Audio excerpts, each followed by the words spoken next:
I stand frozen in my own doorway, keys dangling from my fingers. Something's wrong. The house feels different today, disturbed. Laughter drifts down from upstairs, then stops abruptly at the sound of my key in the lock. I know that laugh. Lucas, home early from work. Maple rushes toward me, her golden fur a blur. Instead of her usual playful greeting, she whimpers, pressing against my legs with unusual anxiety. I bend down to stroke her head, my hand trembling slightly. "What's wrong, girl?" I whisper. That's when I spotted Lucas's dress shirt draped across the staircase banister. The pale blue one I ironed yesterday morning. And there's something else in the air, a perfume. Unfamiliar, yet somehow I know it. My stomach twists into a knot. I take deliberate steps up the stairs, each one heavier than the last. The wood creaks beneath my feet, announcing my ascent. Hushed, urgent whispers drift from our bedroom where the door stands slightly ajar. A woman's voice, then Lucas's, pleading, frantic. My hand pushes the door open before my mind fully processes what I'm about to witness. The hinges groan, a drawn-out note of betrayal. Lucas scrambles off our bed, yanking the sheet around his waist. And there, fumbling with her bra clasp, is Brooke, my sister. Her lipstick smeared, hair disheveled. 9 years younger, and a lifetime more favored. Of all people. My voice barely rises above a whisper. My own sister? Lucas steps forward, one hand extended. "Melissa, this isn't what it looks like." A laugh escapes me, harsh and foreign to my own ears. "Really, Lucas? Because it looks exactly like you're sleeping with my sister in our bed." Brooke doesn't even have the decency to look ashamed. Instead, annoyance flashes across her face, the same expression she wore when we were children, and I interrupted her piano recital practice. "You weren't supposed to be home until 6, she says, as if I'm the one who's intruded. The room spins slightly. I grip the doorframe to steady myself as memories cascade through my mind. 17 years old, clutching my Northwestern scholarship letter. Full ride. The culmination of 4 years of straight A's and part-time jobs. My parents barely glanced at it, too busy preparing for Brooke's dance recital that evening. My wedding day. Mother fussing over Brooke's bridesmaid dress, concerned the pale pink would wash out her complexion. "Melissa can handle herself," she'd said when the photographer called for the mother-daughter photos. "Let's make sure Brooke's hair is perfect first." 3 months ago, Brooke showing up at our doorstep, mascara streaked down her cheeks. "The big city chewed me up," she'd cried. "I just need somewhere to stay temporarily." Lucas had been irritated at first. Then his irritation transformed into something else, something I'd noticed but dismissed. I take a deep breath and walk out, my legs carrying me downstairs automatically. I sink onto our living room couch, the one we picked out together last spring. Lucas and Brooke follow 20 minutes later, dressed now, their guilty expressions practiced and hollow. "We need to talk," Lucas begins, perching on the edge of the coffee table. "I've been feeling neglected, Melissa. You're always working, building your career while I—" "How long?" I interrupt. They exchange a look that confirms everything. 6 weeks, Brooke admits. Almost since the day she moved in. While I stayed late at the office to finish the accessibility project, while I paid for groceries that fed them both. "I think there's something else you should know," Brooke says, her hand drifting to her stomach in a gesture so deliberate it can only be rehearsed. "I'm pregnant, and it's Lucas's." The words hit me like physical blows. This isn't a mistake, not a moment of weakness. This is an ongoing betrayal, a calculated deception. "Get out," I whisper, then louder. "Get out of my house, both of you." "Melissa, be reasonable," Lucas starts. "I'll be staying with Mom and Dad until you calm down," Brooke announces, as if she's doing me a favor. I stand, walk to our bedroom, and pull out an overnight bag. With mechanical precision, I pack essentials, clothes, toiletries, laptop. When I return downstairs, Lucas hovers in the hallway. "Where are you going?" he demands. "This is your home too." Not anymore, I say, calling Maple to my side. I drive to my parents' house seeking comfort, sanctuary. Instead, I find another ambush waiting. Mom opens the door, lips pursed in disapproval. What did you do to drive him away, Melissa? Dad sits in his recliner, newspaper lowered just enough to peer at me over the edge. These things happen in marriages, he says with a dismissive wave. The realization crashes down. They already know. Brooke called them first. The story has been spun, and somehow, impossibly, I'm the villain. You need to be the bigger person now, Mom says, her hand on my shoulder feeling like lead. Family stands together through everything. Standing in my childhood home, surrounded by the people who should love me most, I've never felt more alone. Divorce papers scattered across the kitchen counter of my temporary apartment mock me with their cold, legal language. Irreconcilable differences. Such a bland phrase for finding your husband in bed with your sister. My phone lights up for the 5th time this hour. Mother again. I let it go to voicemail, knowing exactly what's coming. 3 minutes later, the notification appears. I press play, bracing myself. Melissa, it's Mom. Her voice carries that familiar note of disappointment. Brooke had some complications yesterday. The doctor says stress isn't good for the baby. A deliberate pause. She needs her sister right now, call me back. I delete the message and pick up a pen to initial another page. My phone buzzes with a text from Dad. Family stands together through everything. Remember what we taught you. What they taught me. I laugh. The sound hollow in the empty apartment. They taught me to smile when overlooked, to expect less, to make room for Brooke's needs. Always Brooke. Maple nudges my hand with her wet nose, sensing my distress. At least I have her. It's okay, girl, I whisper, scratching behind her ears. We're okay.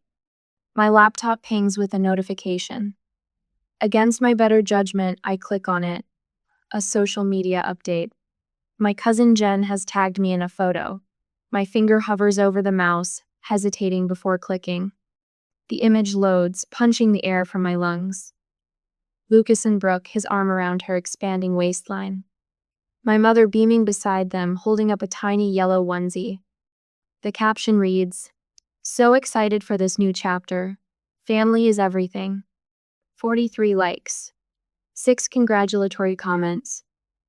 Posted 3 hours ago in his living room. I slam my laptop shut and head to work. The office has become my sanctuary, the one place where life makes sense. Lines of code and user interfaces don't lie or manipulate. They simply work or they don't. I focus on my monitor, adding accessibility features to a client's website. My fingers fly across the keyboard, building digital pathways that anyone can navigate, regardless of their limitations. If only human relationships were as straightforward. Melissa. My coworker Jim's voice breaks my concentration. There's someone asking for you at reception. She seems upset. I know who it is before I reach the lobby. Mother stands there in her church cardigan, tissues clutched in her hand. Her eyes are red-rimmed, but I recognize the performance. I've seen it at parent-teacher conferences when I was difficult, at family gatherings when I embarrassed them by not playing along. What are you doing here? I keep my voice low, aware of receptionist Kathy watching with undisguised interest. You won't answer my calls. Mother dabs at dry eyes. I had no choice. I'm working, Mom. This isn't appropriate. She raises her voice slightly, ensuring others can hear. Nothing about how you're behaving is appropriate.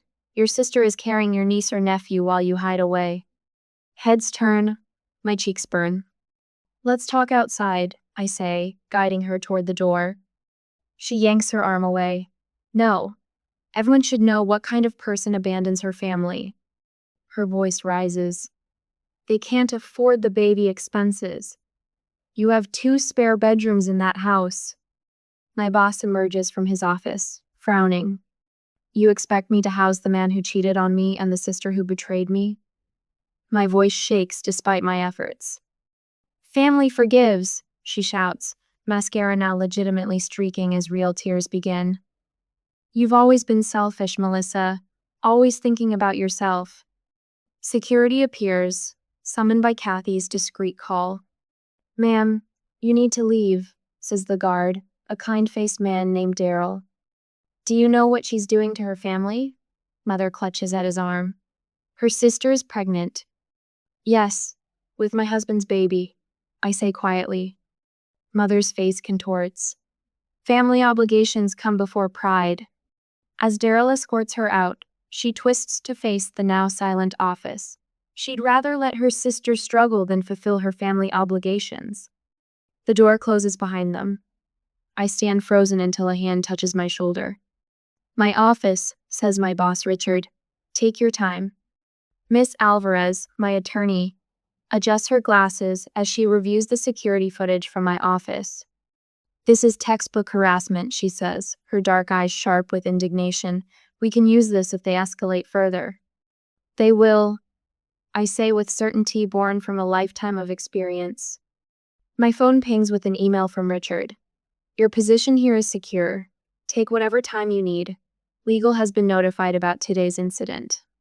For the first time in weeks, I feel something like relief. A text appears from Tara, a designer I've worked with but barely know. Lunch tomorrow? I make a mean grilled cheese and know a thing or two about toxic families. I hesitate, then type back, yes, thank you. That night, an email from Aunt Karen arrives, subject line, your parents' financial situation. Melissa dear, I've always thought of you as the sensible one. Your parents might lose their home helping Brooke and Lucas. Your father's retirement account can only stretch so far. I know you're hurt, but surely you don't want your parents homeless at their age. I close my eyes, remembering the new car in their driveway last month, the cruise they booked for fall. Opening Facebook, I find 3 posts from relatives I see once a year at Christmas, all variations on a theme.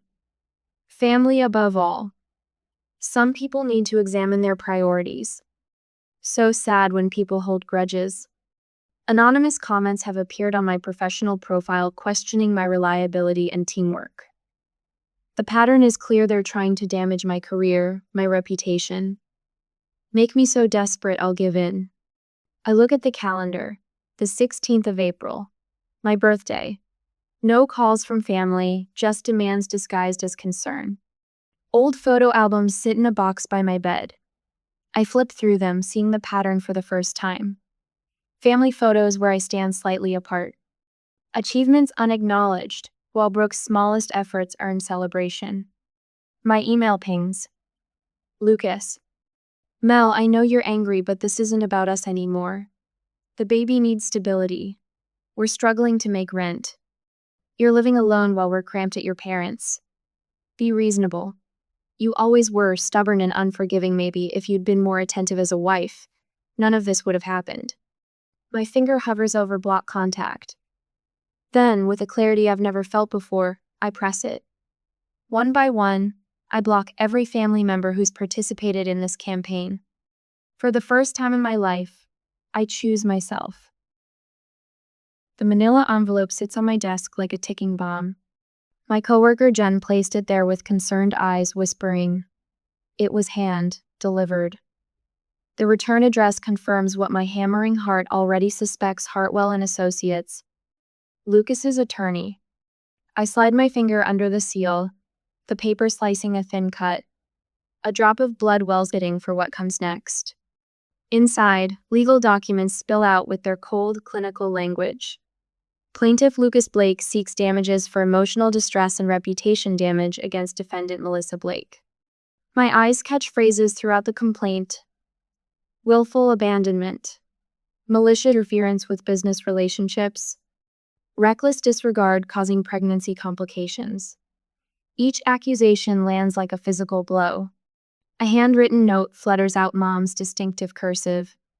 You can avoid all this by simply helping them. Why make everyone suffer through a court battle? The fluorescent lights suddenly seem too bright.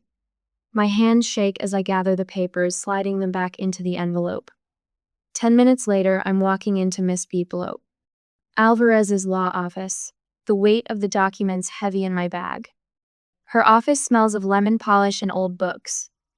Dark wood paneling lines the walls, diplomas and certifications displayed without ostentation. Miss Alvarez herself sits behind a substantial desk, her silver-streaked hair pulled back in a sleek bun.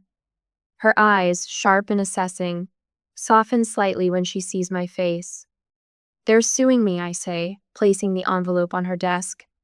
Miss Alvarez reviews the documents, her expression revealing nothing. When she looks up, I expect pity. Instead, I see calculation, the look of a chess player seeing 3 moves ahead. "What do you want to do?" she asks. The question catches me off guard. My entire life, decisions were made around me, for me, despite me. What I wanted rarely factored in. "I've been silent my whole life," I say, my voice growing stronger with each word. "I won't be silent about this." Miss Alvarez nods, a hint of approval in her eyes. Then we build our case. The next 3 weeks become a blur of documentation. Every cruel text from Lucas, every manipulative voicemail from my mother, every public social media post from Brooke painting me as the villain, all captured, dated, organized, Miss Alvarez's paralegal, a young man with kind eyes and ruthless efficiency, helps me reconstruct the timeline. Financial records reveal the most damning evidence. Lucas had been systematically draining our joint savings for months before the affair came to light. Credit card statements showed dinners, hotel bookings, jewelry purchases, all while I worked overtime on the accessibility project that kept me at the office late. "Look at this," Miss Alvarez points to a transaction from February. "This weekend getaway was booked 2 days after Brooke moved in.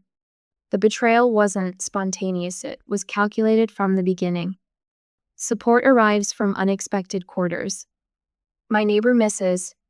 Castillo, provides a notarized statement confirming that Brooke's car frequently stayed overnight at our house when I traveled for work months before I discovered the affair.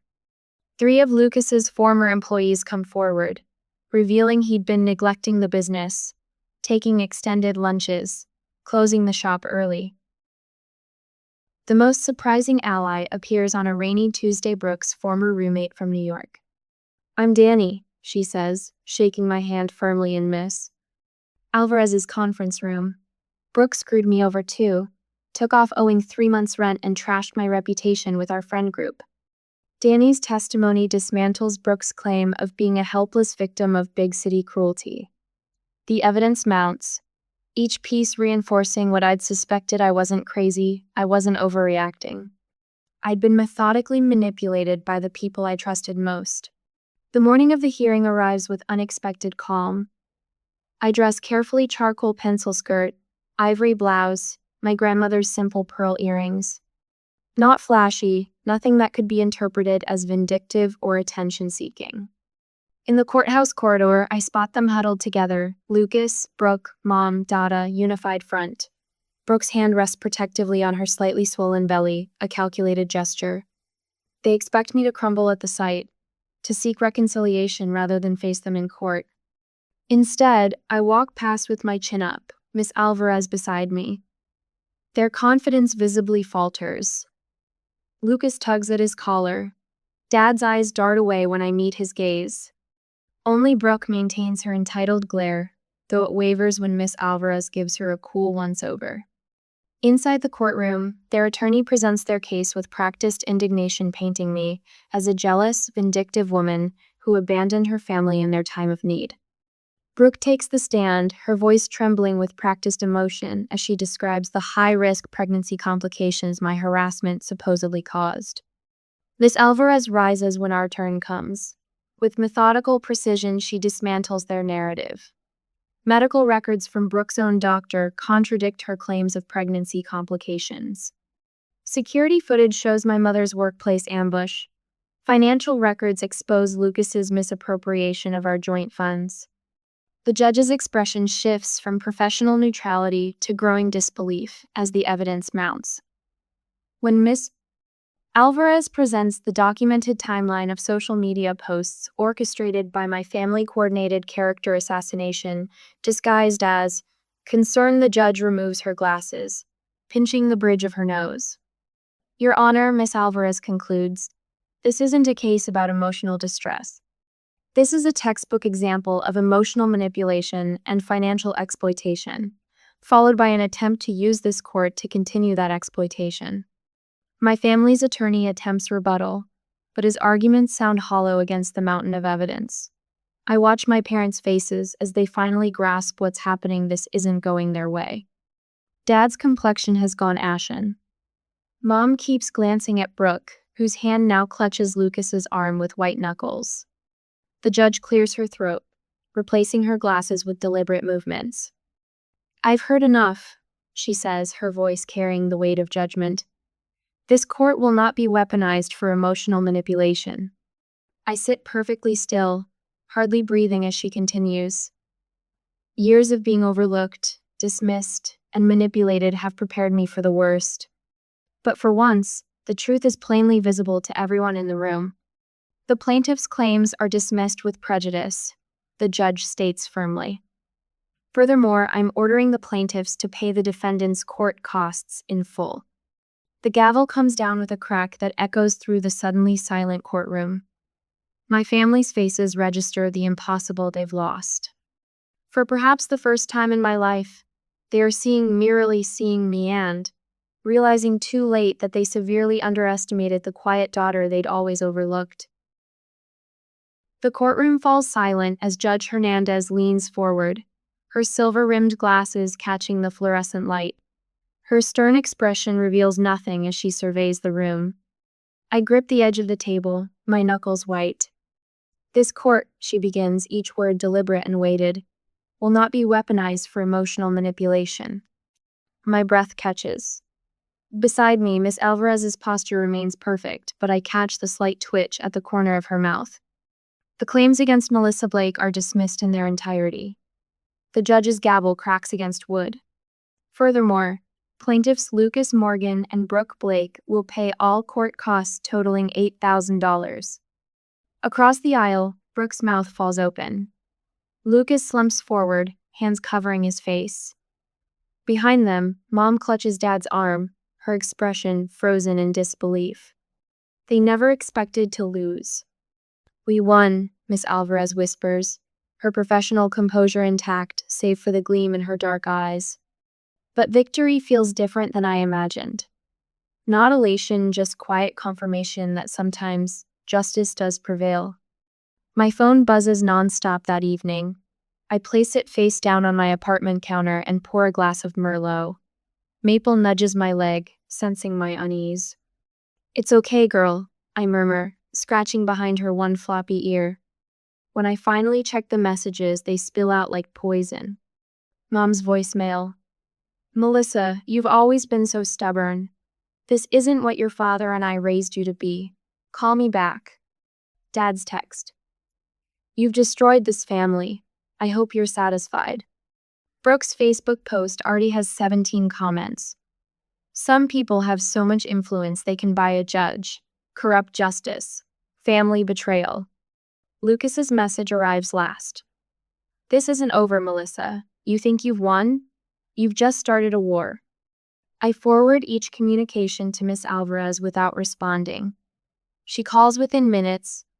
Document everything, she advises. Don't engage with any of them directly. I follow her counsel precisely. My response to each family member is identical, a carefully crafted paragraph, reviewed by Miss Alvarez, stating my desire for no further contact. Professional. Distant. Final. The cease and desist letters go out the next morning. Miss Alvarez suggested certified mail so they can't claim they never received them. My only public statement appears beneath Brooke's post. Thank you to everyone who has supported me through this difficult time. The court records speak for themselves. 3 days later, I call a real estate agent. The for sale sign gleams in my front yard, catching morning light. I sip coffee on the porch, watching my old neighborhood wake up. Mrs. Patterson from across the street gives a tentative wave. Last month, she wouldn't make eye contact. Word travels fast in Denver. Lucas's auto shop voicemail now directs customers to a competitor across town. His business partner bought him out at a loss, according to neighborhood gossip. Apparently, skilled mechanics don't appreciate bosses who abandon the shop for afternoon trysts and court appearances. Pastor Mike from my parents' church calls unexpectedly. "We've missed seeing your folks on Sundays," he says, his voice gentle. "Is everything all right with them?" I tell him only that we've had a family disagreement. He doesn't press, but his careful phrasing tells me he's heard enough. Brooke's baby shower invitation circulates on social media.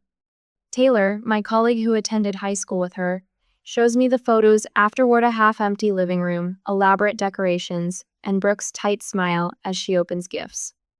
Mom hovers nearby, refilling punch cups nobody requested. I feel nothing, not satisfaction, not even anger anymore. The consequences I never sought unfold on their own, a natural tide I neither control nor resist. Seattle, Miss Alvarez Deanna, now that we're having lunch as friends rather than client and attorney, raises her eyebrows. Promotion to UX design director. I smile, slicing into my salmon. They've wanted me to lead their accessibility division for months. And the house? Sold yesterday, $15,000 above asking. She raises her glass in a toast. To new beginnings. That evening, I wrap carefully chosen gifts. For Diana, a first edition of her favorite mystery novel. For Taylor and the team, gift cards to the art supply store they love. For Mrs. Patterson, who eventually told me she'd seen Brooke arriving at my house for months before I discovered the affair, a potted orchid. My farewell dinner feels like a revelation. 8 people gather at my favorite restaurant, none related by blood, all connected by something deeper. Loyalty freely given, not demanded as a birthright. I drive through the neighborhood one last time before heading north. Past Lucas's shop with its new signage. Past my parents' church. Past the park where Brooke once pushed me off the swings and claimed I fell. I feel only lightness, like setting down a burden I never should have carried. Maple sits alert in the passenger seat, nose twitching at the passing scenery. She doesn't look back either. Neither of us needs to. I spot him before he sees me. Dad leans against a light post outside my office building, his shoulders hunched under his worn camel coat, the same one he's had since I was in high school. My steps falter, coffee sloshing against the lid of my cup. 8 months since I left Denver. 8 months of silence and healing in Seattle's cool embrace. And now this. His face has aged a decade in less than a year. Deep lines bracket his mouth. His hair has gone from salt and pepper to nearly white.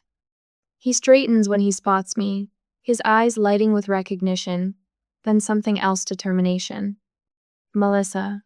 He says my name like a declaration. My heart hammers against my ribs, but my voice remains steady. How did you find me? Your old boss in Denver. I said it was a family emergency. His eyes dart around the bustling street. Can we talk? I consider the dozen ways I could refuse him, could walk past, could call security, could simply say no, but curiosity mingles with my caution. What desperate move brings him 700 miles from home? Pike Place Cafe. Around the corner. I nod in its direction. Public place. 20 minutes, then I need to get back to work. The cafe buzzes with lunchtime energy. I choose a table near the center, where baristas and customers create a buffer of witnesses. Dad arrives 5 minutes later, removing his coat to reveal a sweater that hangs loose on his frame. He's lost weight. Coffee? I ask, already signaling to the server. He nods, hands fidgeting with a paper napkin. How are you? His voice holds an uncharacteristic hesitancy. Good. I offer nothing more. No opening for him to slip through. His coffee arrives. He wraps weathered hands around the mug but doesn't drink. Your mother misses you. I take a slow sip from my own cup. Wait. She cries herself to sleep most nights. He continues when I don't respond. This separation, it's killing her. Is that why you came? To tell me Mom misses me? His eyes shift away, then back. Brooke and Lucas are struggling with the baby. Colic, the doctors say. She hardly sleeps. I'm sorry to hear that.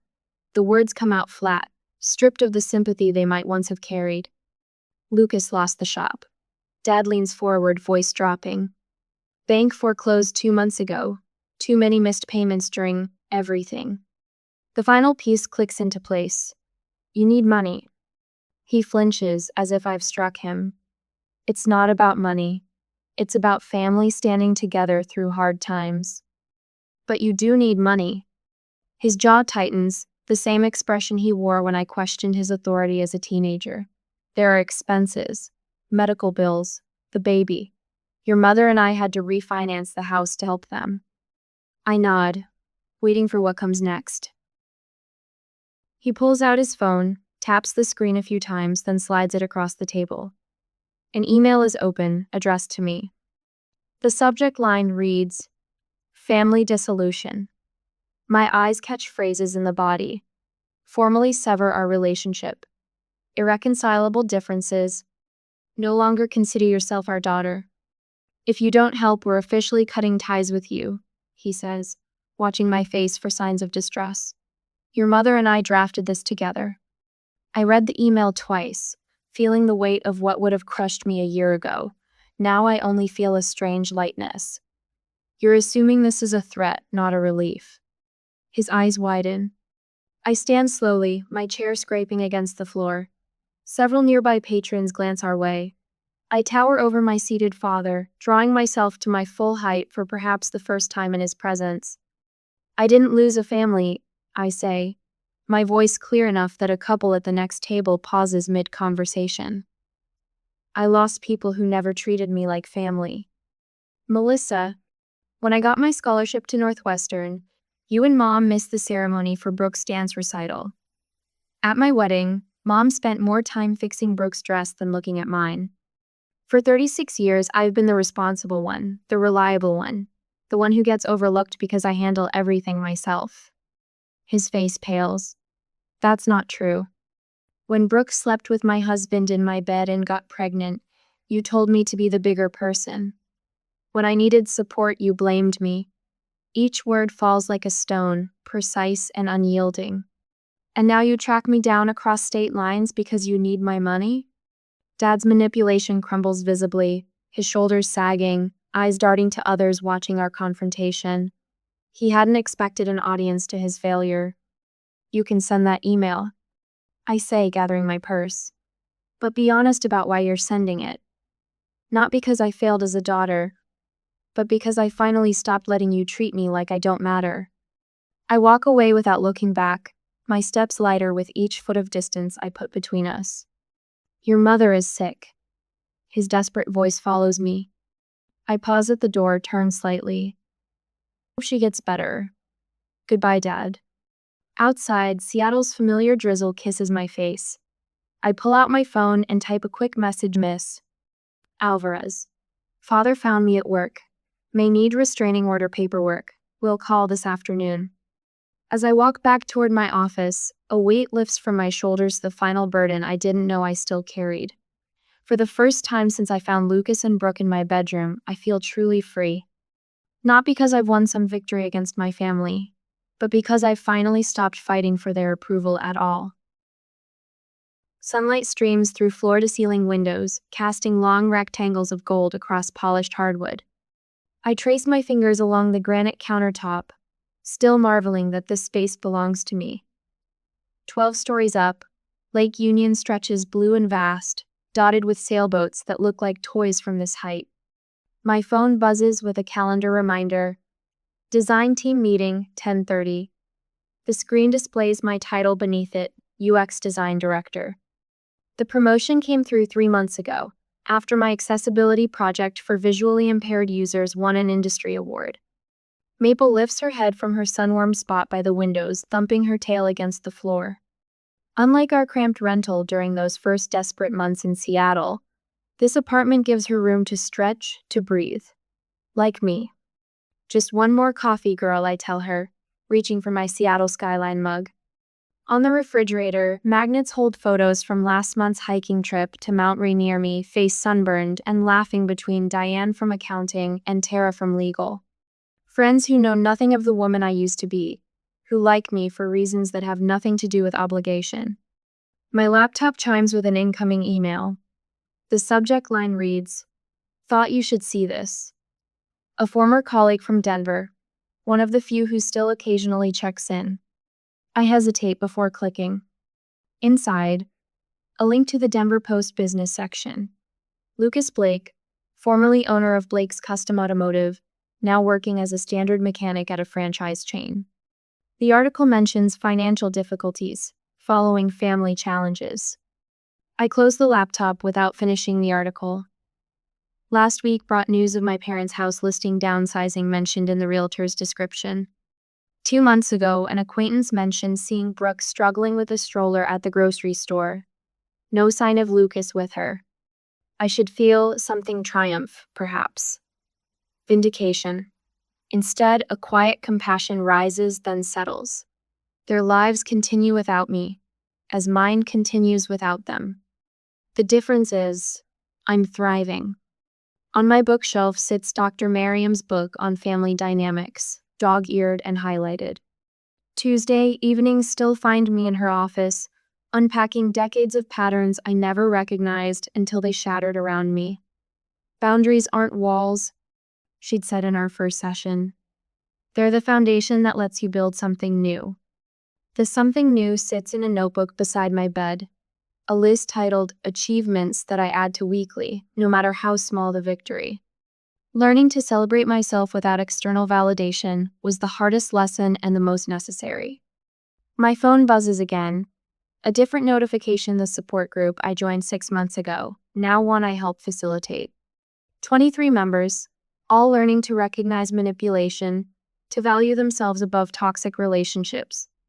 Some still struggle with the concept that family can be chosen, built rather than inherited. On my counter sits a wrapped package tied with yellow ribbon. A mobile of handcrafted stars nursery. Her baby shower invitation arrived last week, the first I've attended since Brooke's hastily organized event I never received an invitation to. This one feels different, genuine joy for a friend embarking on motherhood, untainted by manipulation or guilt. The weekend volunteer schedule for the women's shelter hangs on my refrigerator, teaching women to recognize the subtle signs I missed for years. Last month, Maria slipped a note into my hand before leaving for her new apartment. "You showed me I deserve better. You changed my life." I changed my own life first. The sunset paints Seattle's skyline in amber and rose as I step onto my balcony. My phone lights up with a text from Tara. "Dinner at 7? That new Thai place opened." Maple presses against my leg, her warmth steady and true. I rest my hand on her head, feeling the solid connection between us. Sometimes the most courageous thing isn't staying, it's knowing when to walk away. I tap a quick response to Tara, smiling as I watch the horizon glow.